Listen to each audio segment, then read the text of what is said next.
Glória a Deus, cumprimento os irmãos com a paz do Senhor. Amém. Amém. Estamos na Igreja Cristã Rede Acolher, do Ministério da Brasilândia, e nós cremos, irmãos, que Deus vai nos levar para muitos lugares, amém? Então hoje estamos aqui na Brasilândia já há 3 anos, e se for da vontade de Deus, e nós cremos nisso, nós vamos fincar nossas raízes, nossas estacas neste lugar, ganhar vidas para Jesus e poder expandir o reino, amém? Somos obreiros do reino de Deus. Hoje nós temos uma mensagem que eu gosto muito, uma mensagem um pouco já antiga, que eu tenho trazido para os irmãos, e me alegra muito pregar essa mensagem, amém? O tema dessa mensagem é: quando alcançamos a essência da comunhão, amém? Quando alcançamos a essência da comunhão. Se alguém pudesse ficar ali, eu agradeceria, porque senão eu vou ter que ficar o tempo todo olhando para cá, e aí vai ficar meio estranho, amém? Abra comigo em 1 João, capítulo 1, nós vamos ler a partir do versículo 1, amém? 1 João, primeira carta do apóstolo João, fica lá no finalzinho da Bíblia, o capítulo é o primeiro, e o versículo a partir do primeiro também. Enquanto você abre, eu vou fazer uma oração. Pai querido, Pai amado, nós te agradecemos, Senhor. Te agradecemos por essa rica oportunidade que o Senhor nos concede para podermos nos reunir nesta casa de oração, para podermos adorar o Teu nome como já foi feito neste culto, e podemos, Senhor, meditar na Tua palavra, podemos ser alimentados pelo poder da Tua palavra, Senhor, porque a Tua palavra diz que nem só de pão viverá o homem, mas de toda a palavra que sai da boca de Deus. Pai, a palavra é viva e eficaz, por isso eu te peço que nesta noite o Senhor também fale conosco. Eu te peço nesta noite que o Senhor derrame sobre nós uma graça tão maravilhosa e abundante, que dela advenha a maior abastança. Pai querido, em nome de Jesus, nós entregamos a Ti a ministração desta palavra, o coração de cada um dos irmãos que estão hoje aqui na Rede Acolher, e também aqueles que irão acompanhar essa ministração pela internet. Pai, eu te peço que o Senhor venha com poder e grande glória, e que todo inimigo do Evangelho bata em retirada, toda oposição maligna contra a pregação da verdade de Deus seja agora repreendido no poder do nome de Jesus, Pai, e que a Tua palavra ela vá e produza o resultado pela qual está sendo mandada. É o que nós te pedimos e já te agradecemos pela Tua bênção, em nome do Senhor Jesus Cristo, amém, e graças a Deus, amém?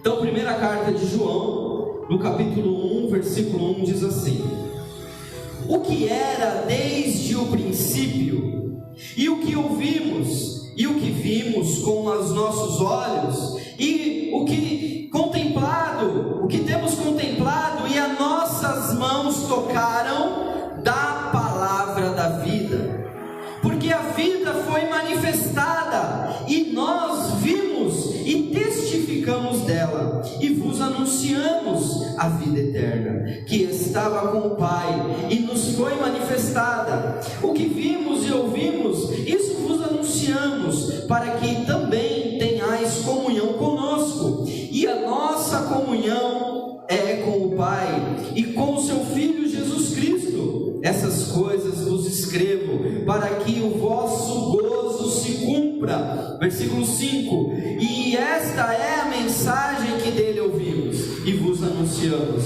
que Deus é luz e não há nele trevas alguma.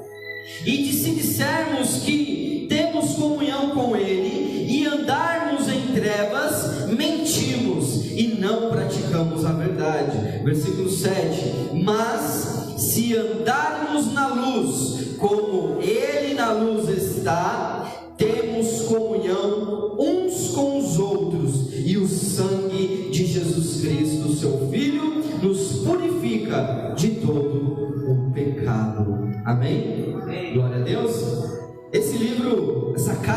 apóstolo João é uma carta extremamente rica e teológica. Por que teológica? Porque ela mostra quem é Deus, mostra a manifestação do Senhor, de Deus através do Senhor Jesus.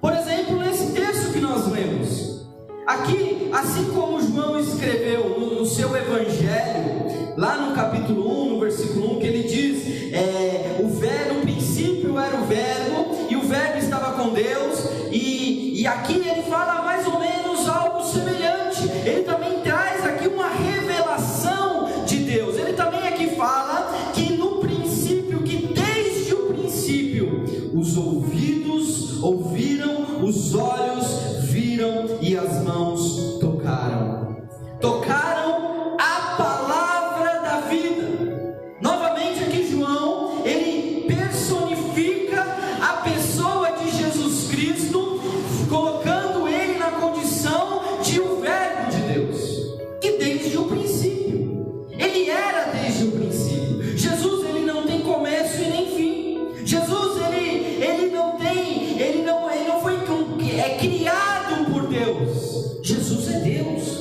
Antes de que o mundo existisse, antes de que os céus e a terra fossem criados, ele já existia. Ele é o princípio e o fim. Ele é o alfa, ele é o ômega. Ele é o todo-poderoso, Jesus Cristo, o nosso Senhor, aquele que se esvaziou de toda a sua divindade, se fez carne e habitou entre nós, se fez como um de nós, como eu e como você.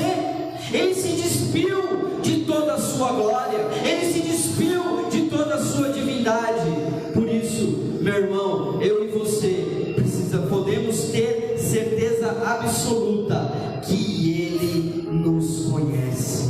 Ele sabe aquilo que nós passamos, ele conhece as nossas dores, ele conhece as nossas dificuldades, os nossos dilemas. Ele conhece porque ele viveu na pele, ele sabe, ele é Jesus. Amém? Glória a Deus.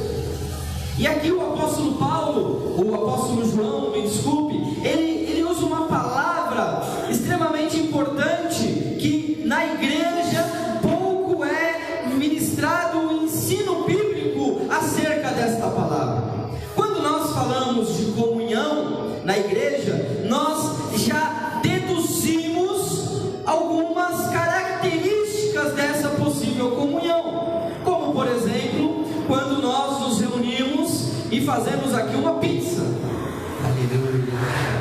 Nós nos reunimos para fazer um churrasco, né? Quando nós saímos da igreja e vamos para algum lugar com os irmãos, e isso nós falamos, nós vamos estar em comunhão com os irmãos. Amém? Isso é uma característica que nós pré-concebemos acerca dessa questão da comunhão.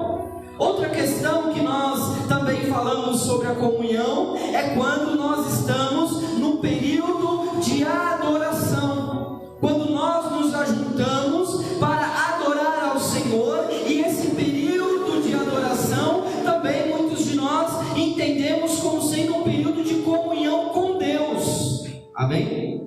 Um período que você separa para buscar a presença de Deus. Mas aqui o apóstolo João, ele fala acerca da comunhão, colocando aqui algumas questões interessantes, como por exemplo, aqui no versículo 3, ele diz assim: o que vimos e ouvimos, isso vos anunciamos, para que tenhais comunhão conosco. Aqui o apóstolo João, ele já coloca um condicionante para a comunhão. Ele fala: olha, eu ouvi de Jesus, eu vi Jesus, e agora eu estou anunciando Jesus para vocês, para que nós e vocês possamos ter comunhão. Então nós já aprendemos aqui que a verdadeira comunhão, ela se dá quando é anunciada a palavra do Evangelho de Jesus Cristo. Amém? O que ouvimos e vimos, isso vos anunciamos, para que tenhais comunhão conosco. E aí ele continua dizendo, ele fala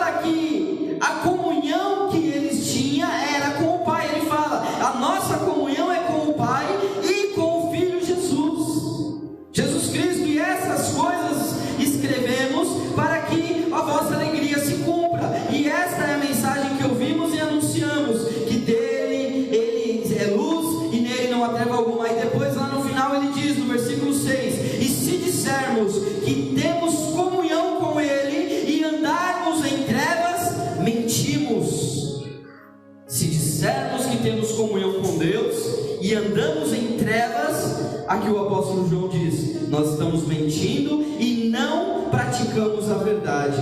Aí ele dá a receita da comunhão, ele fala: mas se andarmos na luz, como ele na luz está, temos comunhão uns com os outros, e ele, o sangue de Jesus Cristo, nos purifica de todo pecado. Amém? Glória a Deus. Que texto mais lindo, texto maravilhoso, rico, cheio de verdades, cheio de espiritualidade exposta através desse texto bíblico. E nós hoje vamos aprender um pouquinho mais sobre a comunhão. Amém? Glória a Deus. Então vamos lá. A primeira, como eu tenho dito para os irmãos, às vezes nós utilizamos de algumas palavras no original, seja no grego ou no hebraico, para que possamos elucidar algumas verdades bíblicas.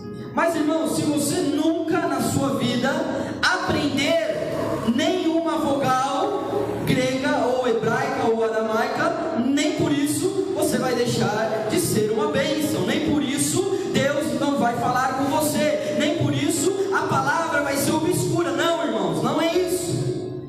A palavra, ela é viva e ela é eficaz. Porém, quando nós analisamos algumas palavras, etimologicamente falando, nós temos um esclarecimento a mais, seria um plus a mais, seria ali uma ferramenta que nós utilizamos para poder meditar um pouquinho mais na palavra do Senhor. E esse é o nosso objetivo hoje, porque falar de comunhão nos torna um pouco superficiais acerca do valor desta palavra. Amém? O que é a comunhão? O que é a comunhão que tanto se fala? E é nisso que nós vamos falar. Então, existe um significado. A palavra que é traduzida por comunhão é a palavra koinonia. Amém? É a palavra koinonia. Você não precisa decorar isso, mas só para que você entenda. Essa palavra é traduzida como comunhão. Porém, quando nós vamos analisar essa palavra no seu contexto etimológico, ou seja, nos léxicos, nos dicionários da língua grega, koiné, do grego koiné, que foi o grego que foi escrito a Bíblia, nós encontramos pelo menos 3 tipos de significados para esta palavra. Amém? 3 tipos de significado. O primeiro tipo de significado é generosidade. Então, koinonia significa generosidade, oferta dada por todos, coleta, contribuição que demonstra compromisso e prova de união. Significa fraternidade, significa associação, comunidade, participação conjunta, uma relação. Koinonia significa também a parte que alguém tem em algo, a participação. E até o léxico Strong diz que koinonia significa uma relação de intimidade. Amém? Glória a Deus. Mas fica tranquilo que a gente vai melhorar um pouco aqui toda essa questão. Irmãos, essa primeira linha que eu digo que significa a palavra koinonia, eu enxergo ela como sendo algo voltado às coisas na vida material. Então nós poderíamos chamar da comunhão no âmbito material. Amém? Isso que é o significado de generosidade, generosidade, quando alguém é generoso com o próximo, quando é a oferta dada por todos, ou seja, essa oferta que nós damos na igreja, isso também é a comunhão. Amém? É caracterizado como comunhão. A contribuição, a coleta que demonstra o compromisso e a prova de comunhão. Então, irmãos, o que eu quero nessa noite é não somente aqui te traduzir uma palavra grega, mas eu quero te levar a uma meditação um pouco mais profunda acerca dessa palavra comunhão. Porque falar de comunhão simplesmente, como eu disse já há pouco, nos traz uma visão às vezes não tão valiosa como a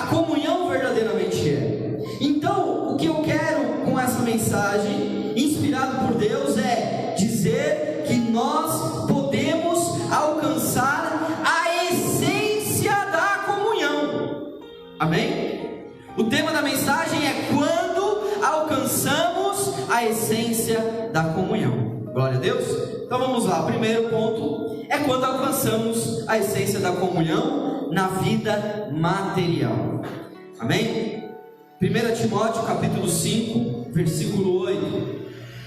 Eu vou citar muitos versículos, você não precisa abrir, tá, irmão? Você só acompanha. Se você quiser depois as referências, eu disponibilizo aqui o esboço. 1 Timóteo capítulo 5, versículo 8 diz assim: se alguém não cuida dos seus parentes, e especialmente dos da sua própria família, olha o que diz a palavra, negou a fé, e é pior do que o descrente. Meu Deus. Aqui Paulo fala ao seu discípulo Timóteo, ao pastor Timóteo, que as pessoas, os irmãos, eles devem primeiramente cuidar dos da sua família.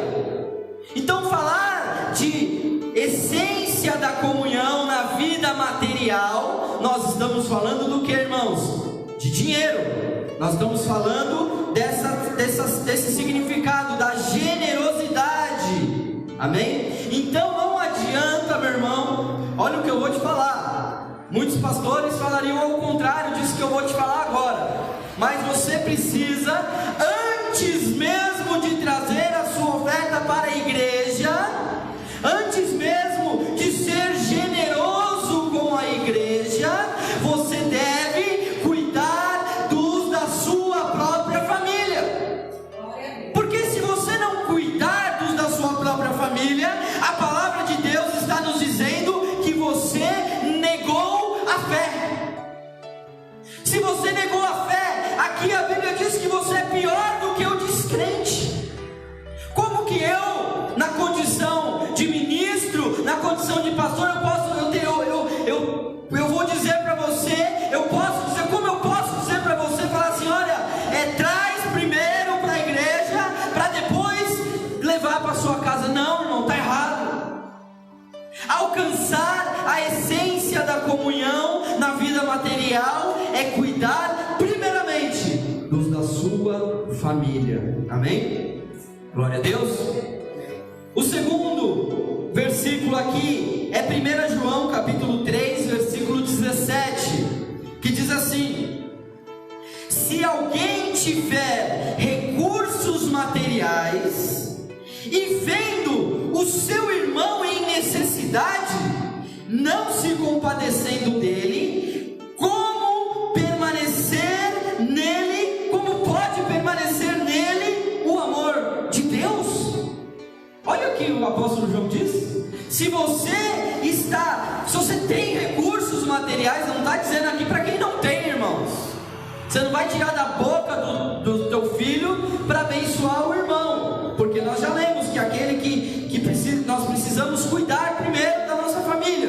Depois nós precisamos ter um coração generoso e se compadecer daquele irmão que tem necessidade. Você percebe que a gente ainda não falou de dar dinheiro na igreja? Você primeiro cuida dos seus, depois, se você possui recursos materiais, então você se compadece do seu irmão, porque assim o amor de Deus se manifesta através da sua vida. Aquele irmão vai dar glória a Deus, ele vai glorificar ao Senhor de todas as suas forças, porque o amor de Deus está na sua vida, porque o amor de Deus está na minha vida. Não adianta fazer a campanha dos salmos, e se você tirar o salmo 150, você está lascado.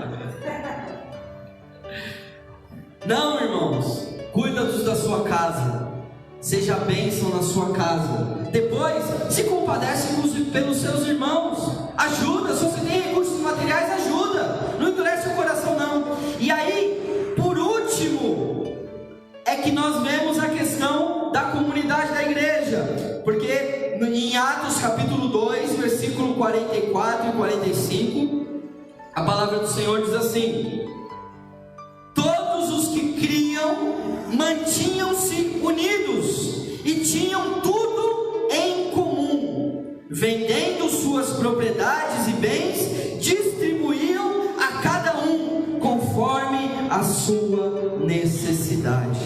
Amém? Glória a Deus. É claro, irmãos, que no contexto da igreja moderna do século 21, a igreja possui necessidades.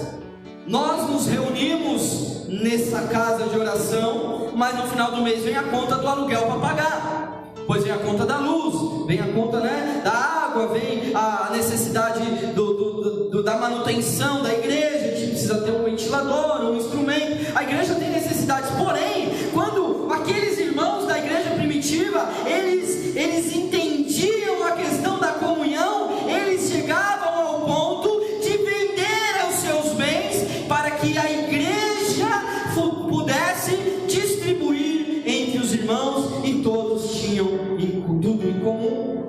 Ou seja, como que eu posso ter duas casas, sendo que o meu irmão lá não tem nenhuma, está ali na rua?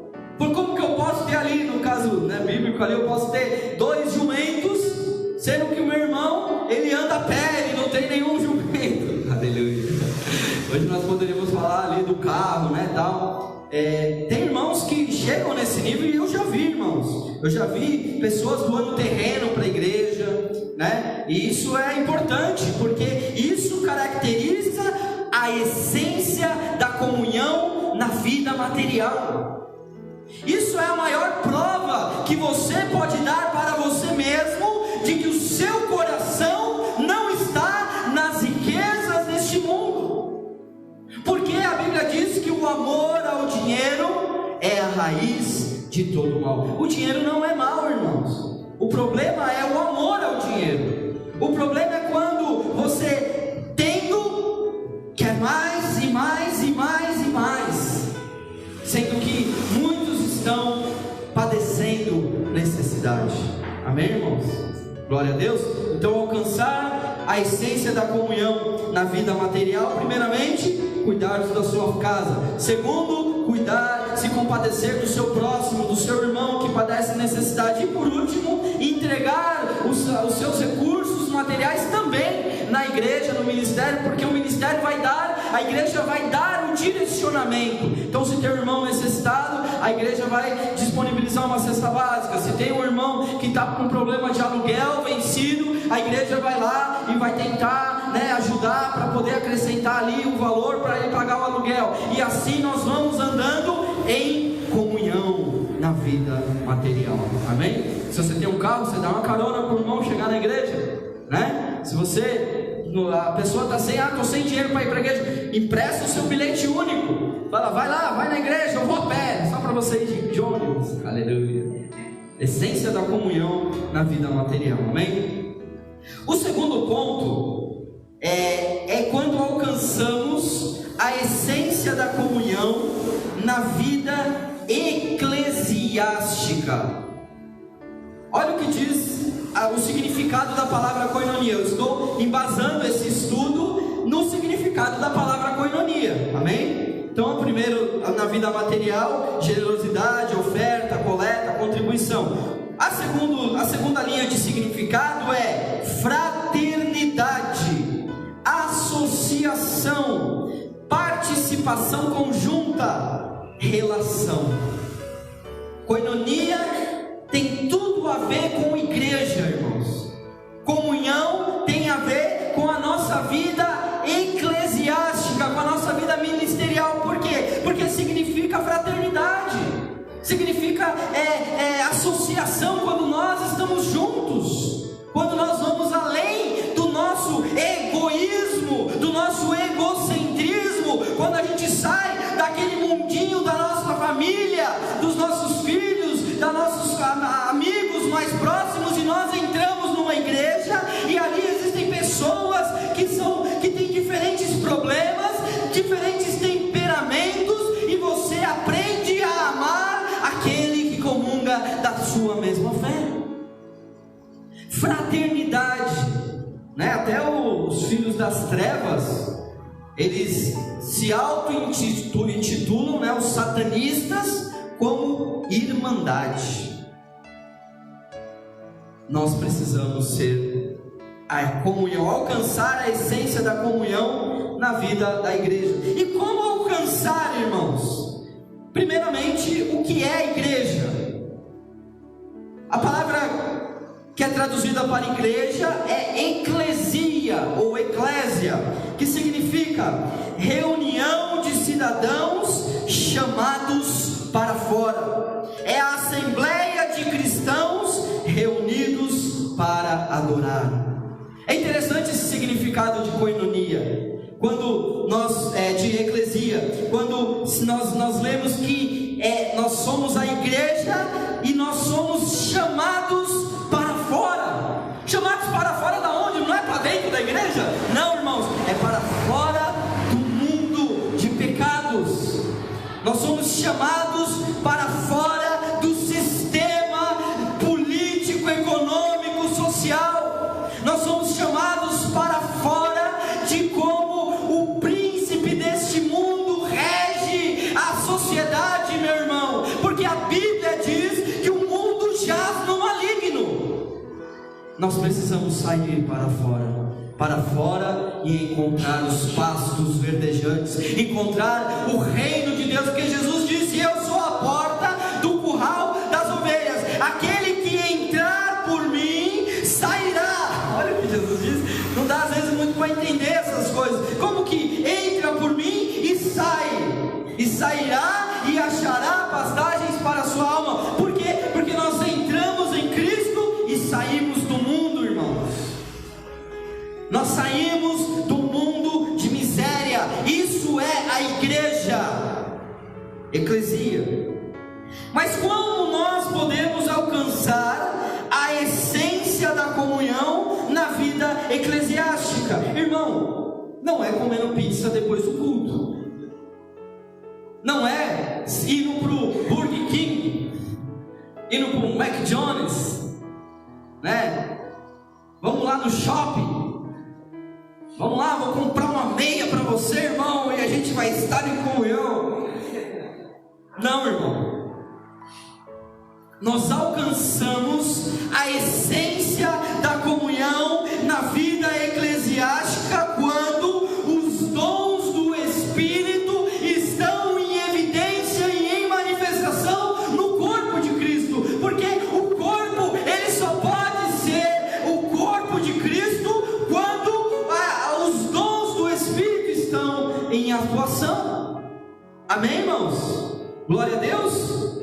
Em 1 Coríntios capítulo 12, versículo de 11 a 14, a palavra de Deus diz assim: mas um só é o mesmo Espírito, opera todas essas coisas, repartindo particularmente a cada um como quer. Porque assim como o corpo é um e tem muitos membros, e todos os membros, sendo muitos, são um só corpo, assim é Cristo também.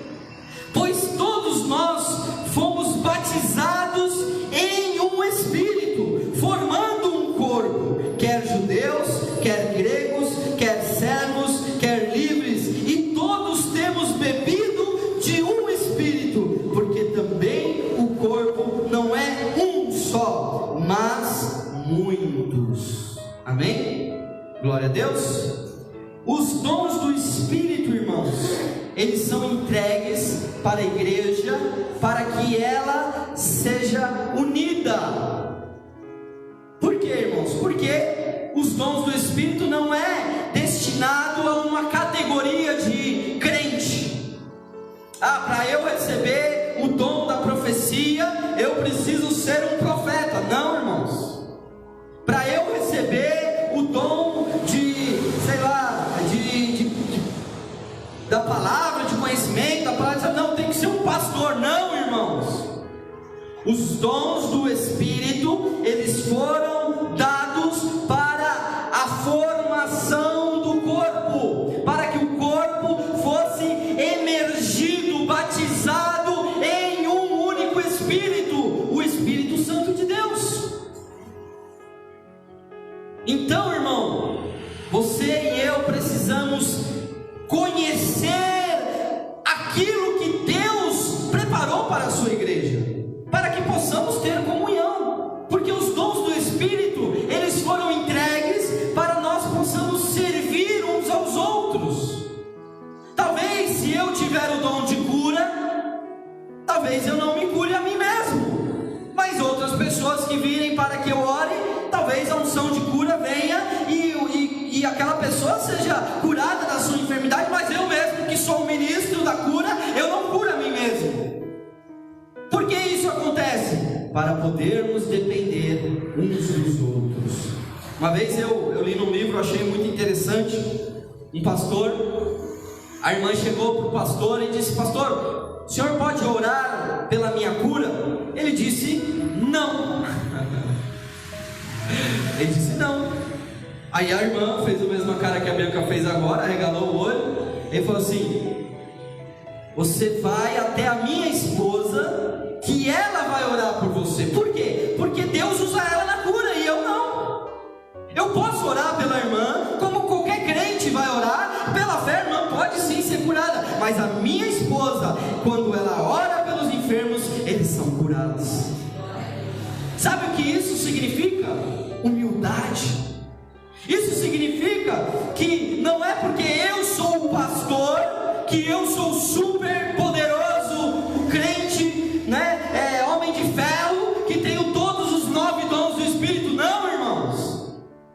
Os dons do Espírito são distribuídos para a igreja, amém? Para o corpo de Cristo. Por isso que Paulo, ele vem aqui para trazer ali uma doutrina sobre o uso dos dons, e ele fala: olha, se tem alguém que tem uma mensagem em línguas, que levante e fale um de cada vez, e que haja um intérprete. Se alguém tem uma palavra de profecia, que se levante, um por vez, né, um por sua vez. E ali ele fala até acerca dos cânticos, né? Se alguém tem um salmo, venha e recite esse salmo. Então, irmãos, a igreja, ela foi feita para estar em comunhão através dos dons do Espírito Santo. Só assim que dá para ser corpo, irmão. Só assim que dá para ter a essência da comunhão. Não que comer a pizza no final do culto não seja um tipo de comunhão, tá, irmão? Mas a essência é quando os dons, eles se manifestam. Charisma, a palavra dom é a palavra charisma, que significa favor que alguém recebe sem qualquer mérito próprio. Ou seja, é o dom da graça divina. Você não merece, ninguém merece. Ai, pastor, mas eu sou o menor dos meus irmãos, eu não tenho estudo, eu nem fiz um discipulado. Irmão, você precisa crer. Ninguém merece nada. Seja um pastor, seja um teólogo letrado, com muito estudo, irmão, é pela graça. É um favor imerecido. Qualquer um de nós pode ser cheio do Espírito Santo e fazer a obra de Deus. Qualquer um de nós pode ter dons extraordinários, dons de poder, de ter a fé que remove montanhas, de ter dons de cura, dons de maravilhas. Irmãos, nós dividimos aqui os 9 dons de forma didática em 3 categorias, para que você pelo menos saiba quais são os dons. Amém? Para que você saiba quais são os dons. Então, primeiro são os dons de revelação, palavra de sabedoria, palavra de conhecimento, dom de discernir espíritos. São os dons de revelação. Não é uma coisa que eu programo, né? Deixa eu orar aqui para Deus me revelar. Não, vem de repente. É uma repentina revelação de Deus. A segunda categoria aqui de dons são os dons de poder, que é dom da fé. Sabia que a fé também ela é um dom, irmãos? A fé ela também pode ser um dom. Quando a pessoa tem tanta fé que quando ela crê, as coisas acontecem. Acontecem de verdade. Não é que nem a gente assim, que às vezes meia fé, né? Meia leite, meia calabresa, né? Já que a gente está na onda da pizza. O dom da fé, os dons de curar e os dons são os dons de inspiração, que é profecia, variedade de línguas e interpretação de línguas. O único dom desses 9 que eu posso colocar em ação na hora que eu quero é o dom de línguas. Por quê? Porque o dom de línguas estranhas, ele serve para a minha própria edificação. Então, o Espírito Santo, ele produz uma inspiração no meu espírito, a minha alma fica infrutífera, ou seja, a minha mente não entende nada, mas o meu espírito, porque você é um espírito, amém, irmãos? Você é espírito, alma e corpo. O meu espírito, ele recebe essa inspiração através do dom, e eu começo a falar em outras línguas, em línguas estranhas, e a Bíblia diz que eu falo em mistérios com Deus. Por isso que é tremendo esse dom de línguas. E se você não possui, você tem que buscar, você tem que orar a Deus para que Deus te dê esse dom de línguas, porque é o dom que vai te edificar, você vai crescer espiritualmente, amém? Glória a Deus. E claro, né, o dom de interpretação de línguas. Existem, depois mais para frente, lá no discipulado nível 2, nós temos uma ministração para cada um desses dons, inclusive para os dons de línguas. Só para curiosidade, irmãos, existem pelo menos 4 tipos de dons de línguas, amém? 4 tipos. Às vezes a pessoa fala, não, mas lá em Pentecoste eram línguas estrangeiras, e eram mesmo, eram línguas estrangeiras, mas não era a língua estrangeira que os irmãos estavam falando audivelmente, não. A Bíblia é clara lá no dia de Pentecostes, que diz que quando os discípulos receberam o batismo com o Espírito Santo, eles falavam em outras línguas, e aos irmãos que estavam ali, os judeus, eles compreendiam na sua língua natal. Não é quem fala, é quem ouve que compreende. Então, a pessoa está falando em línguas normal, a língua que nós acostumamos a ouvir os pentecostais falando, porque somos pentecostais, amém? E aí, só que a pessoa entende. Depois nós temos o dom de línguas para edificação, que é essa que eu falei em primeiro lugar, que é para sua edificação própria, que você ora na sua casa, que você ora quando você dobra os seus joelhos. E temos também o dom de línguas como um sinal para o descrente. Esse aí é terrível, irmãos, porque não é um sinal para a pessoa crer, é para um sinal para a pessoa endurecer o coração e dizer que você é louco. Tem um texto que embasa isso. E o último é a línguas para interpretação.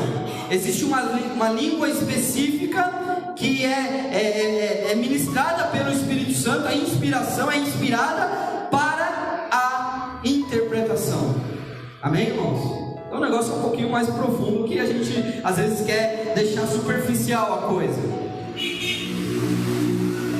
Em Efésios capítulo 4, no versículo 11, nós temos a outra característica, que são os dons de Jesus, são os dons do ministério. Esses dons que nós falamos são os dons do Espírito, é para a igreja como um todo. Agora, nós temos aqui também os dons do ministério, que não são para todos, amém?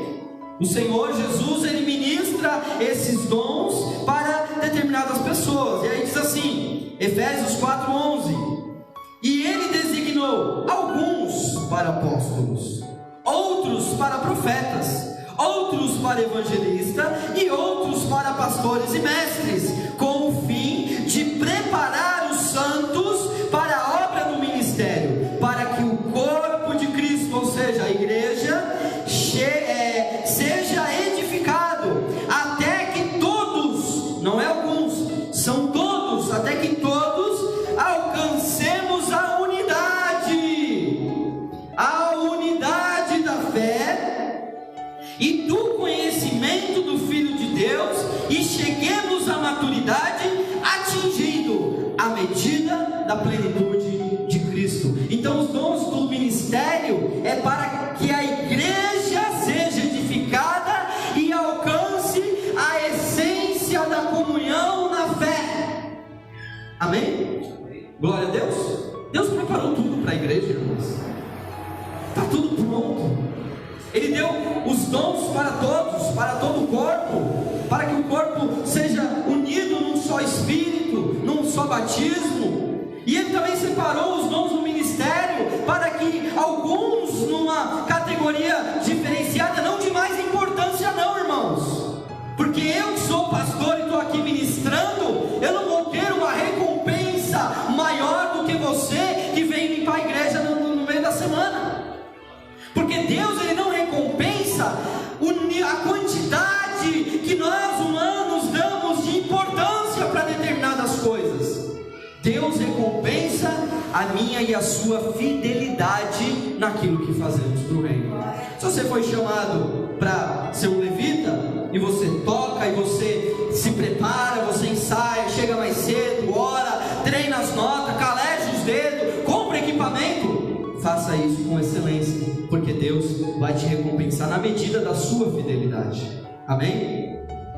E para acabar aqui o último ponto: quando alcançamos a essência da comunhão na vida espiritual. Olha o que significa a palavra koinonia. Significa parte que alguém tem em algo. É a participação, é a relação de intimidade.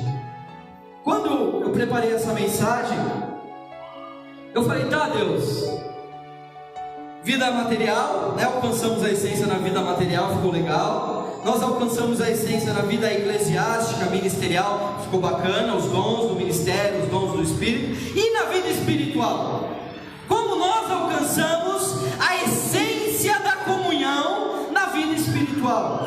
Aí essa interpretação de koinonia trouxe a minha revelação espiritual sobre a comunhão. É a parte que alguém tem algo, é a participação, é a relação de intimidade. Irmãos, qual é a maior relação de intimidade que eu e você podemos ter com Jesus? A maior, a mais profunda, a mais misteriosa. É quando nós oramos? Eu acho que não. É quando nós adoramos com louvores, com cânticos? Eu também acho que não. É quando nós estamos pregando a palavra? Não. Nós alcançamos, meu irmão, a essência da comunhão com o Senhor Jesus, a essência da comunhão espiritual, quando nós nos tornamos uma só carne com Ele. Jesus disse: Pai, eu oro para que assim como eu e o Senhor somos um, que eu e eles também sejamos um. Jesus intercedeu por essa essência da comunhão. E como essa comunhão ela pode ser manifestada nas nossas vidas? Quando nós participamos da ceia do Senhor. Por isso é tão importante você participar da ceia do Senhor. Às vezes parece que os irmãos estão despreocupados, irmãos. Parece que o dia de ceia é só mais um culto. Irmãos, olha o que diz a palavra do Senhor em 1 Coríntios capítulo 1, versículo 9. Fiel é Deus, pelo qual fostes chamados para a comunhão de seu Filho Jesus Cristo, o nosso Senhor. Deus nos chamou para a comunhão com Jesus Cristo. Depois, em João 6,53, Jesus, pois, lhes disse: na verdade vos digo, que se não comerdes a carne do Filho do Homem e não beberdes o seu sangue, não tereis vida em vós mesmos. A essência da comunhão espiritual é quando nós compreendemos que a ceia não é apenas só mais um ritual evangélico, não é só aquele ritual que nós estávamos acostumados lá na igreja católica. Não, a ceia do Senhor é a comunhão que nós temos com Jesus, porque Ele diz: quem não comer a carne do Filho do Homem e não beber o seu sangue, não tem a vida em si mesmo. Em 1 Coríntios capítulo 10, versículo 16, diz assim o apóstolo Paulo: porventura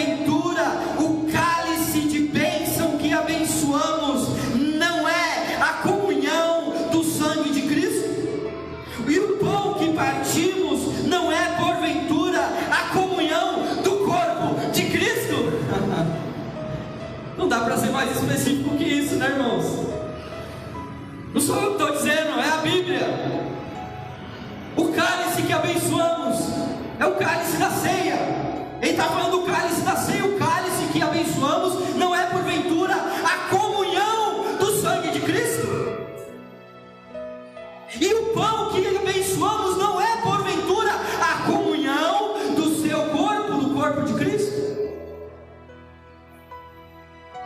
Por isso, meu irmão, que a ceia não é aqui um momento para você e eu ficar, eu cometi um pecado essa semana e eu não vou tomar ceia. Meu irmão, ou pior, né, ficar olhando para o outro, né, para ver quem é que não vai pegar.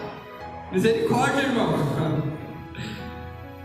Nós precisamos compreender que a essência da comunhão, a vida de Jesus Cristo, ela é manifestada a nós espiritualmente, amém, irmãos? Espiritualmente, não é que aquele pãozinho sovado que a gente compra no supermercado, de repente virou, por um passe de mágica, o corpo, a carne de Cristo, mas espiritualmente nós estamos entrando em comunhão com Ele. E aí, para encerrar aqui essa parte da comunhão espiritual, 1 Coríntios 11, versículo 23 a 25, que diz o seguinte: porque eu recebi do Senhor o que também vos ensinei, que o Senhor Jesus Cristo, na noite em que foi traído, tomou o pão e, tendo dado graças, o partiu e disse: tomai e comei, isto é o meu corpo que é partido por vós, fazei isso em memória de mim. E semelhantemente também, depois de cear, tomou o cálice, dizendo: este cálice é o novo testamento do meu sangue, fazei isso todas as vezes que beberdes em memória de mim. Então, irmãos, esse é o ponto de maior importância e relevância que nós precisamos compreender acerca da comunhão. Quando nós estamos tomando a ceia do Senhor, nós estamos tendo uma relação de intimidade com Ele, amém? E aí, só voltando agora para encerrar em 1 João capítulo 1, versículo 7, quando ele diz, o apóstolo João, que nós lemos no começo: mas se andarmos na luz, como Ele na luz está, temos comunhão uns com os outros, e o que, irmãos? O sangue de Jesus Cristo, seu Filho, nos purifica de todo o pecado. Não dá para ter comunhão sem a purificação do sangue de Jesus Cristo sobre a minha vida, sobre a sua vida. Por isso, meu irmão, nós precisamos sim nos esforçar para alcançar a essência da comunhão na vida material, na vida eclesiástica e principalmente na vida espiritual, em nome de Jesus Cristo. Meu irmão e minha irmã, essa era a palavra que Deus colocou no meu coração, para que hoje eu e você pudéssemos sair daqui abençoados e em comunhão. Você pode dar uma linda salva de palmas ao Senhor, em nome de Jesus Cristo.